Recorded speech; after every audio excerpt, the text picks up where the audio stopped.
C'est parti, bienvenue sur la chaîne Akihabara 42. Je vous retrouve aujourd'hui en France. On va parler de Dragon Ball Z, on va parler d'une statue qui m'a été prêtée à nouveau par un ami. On va parler du studio KD Collectible qui nous avait sorti à l'époque la Badak.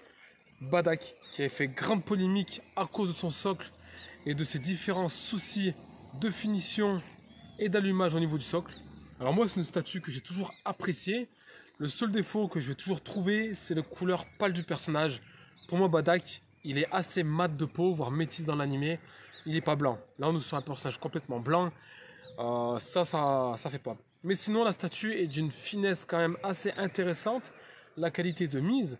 Le socle que beaucoup n'aiment pas, moi, je l'adore. Surtout une fois allumé, je trouve qu'il fait vraiment le travail. La pose ultra dynamique comme dans l'animé. La qualité est au rendez-vous. Les finitions sont très propres. Le modèle de mon ami Kevin n'a pas de défaut, ou quasiment pas, vous allez le découvrir. Et franchement, pour une Incar, c'est une réussite. Le gros bémol, c'était le prix, forcément 700 € pour du non officiel. Alors à l'époque, ça paraissait dans les prix. Aujourd'hui, quand on voit ce que nous font certains studios non off, c'est vraiment ultra cher. La statue se vend mal, ou se vendait mal, elle commence enfin à revenir sur le marché avec une certaine demande. Un recast a été publié, il est vraiment magnifique vu qu'il rattrape les défauts de la statue d'origine. Aujourd'hui, on vous propose le modèle d'origine du coup de KD Collectible. Comme je vous dis, pas sans défaut, mais une belle réussite tout de même. Elle mesure 58 cm de haut et vous allez voir, c'est quand même un sacré monstre. On va en parler un peu plus dans la présentation 3D de la statue. Demain, nouvelle vidéo sur, alors là, accrochez-vous, le studio CPR nous a sorti un Majin-Buu, mais vraiment du tonnerre. J'ai halluciné quand j'ai vu le rapport qualité-prix, je m'y attendais tout simplement pas. Et franchement, chapeau. Donc on va suivre ce studio non officiel de près, car je vois qu'ils nous sortent beaucoup de statues en un format 1/6 ou 1/4 à des prix fracassés. Et sincèrement, la qualité est de mise. Les amis, n'oubliez pas de vous abonner, partagez, commentez, likez, et surtout dites-moi ce que vous pensez de la statue. On a fini de parler. Et on est parti pour la présentation de la statue. On commence immédiatement avec le socle, signé Dragon Ball Z, avec les petits dragons et les boules de cristal. Ensuite, le fameux socle qui a fait tant polémique, je ne sais pas pourquoi. Pour moi, il fait très bien le taf.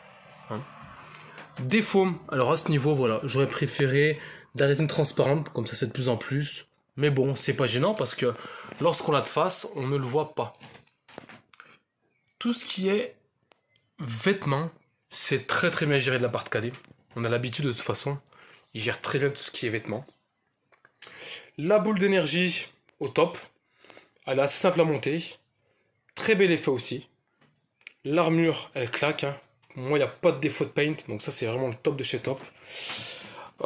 Niveau muscle, ça suit.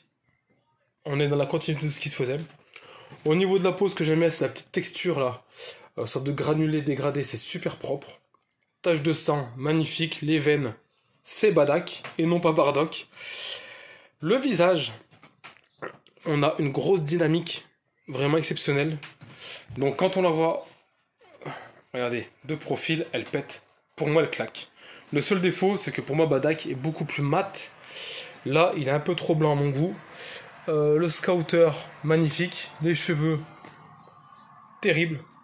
C'est simple mais c'est efficace. Pour moi, elle vaut vraiment son pesant d'or, j'ai envie de dire. Maintenant, on va l'allumer. On redécouvre la statue allumée. Donc les boules de cristal sont fonctionnelles. Le LED, il pète. Là, on a les textures de la planète Namek. Donc c'est vraiment magnifique. C'est super bien dessiné, c'est super propre. Là, on est de jour, mais de nuit, je vous garantis que ça fait vraiment son effet. Ça illumine complètement la statue. Et là, on découvre une seconde statue qui est encore plus belle que la précédente. Regardez-moi ça. Au niveau de l'attaque, la LED est fonctionnelle chez moi, donc pas de souci particulier à ce niveau. On aurait préféré une LED multidimension, mais bon, là, ça fait très bien le taf. Regardez-moi ça. Là, on retrouve Badak de l'OAV. Il n'y a rien à dire, on ne me dira pas le contraire. Non, pour moi, c'est pour l'instant la plus belle Badak sur le marché. Les amis, j'espère que ma vidéo vous a plu. N'hésitez pas à commenter, laissez vos avis, ça me fera très plaisir. On se retrouve très bientôt sur la chaîne Akihabara 42 pour d'autres présentations 2 statues. Merci les amis, à très bientôt, ciao ciao.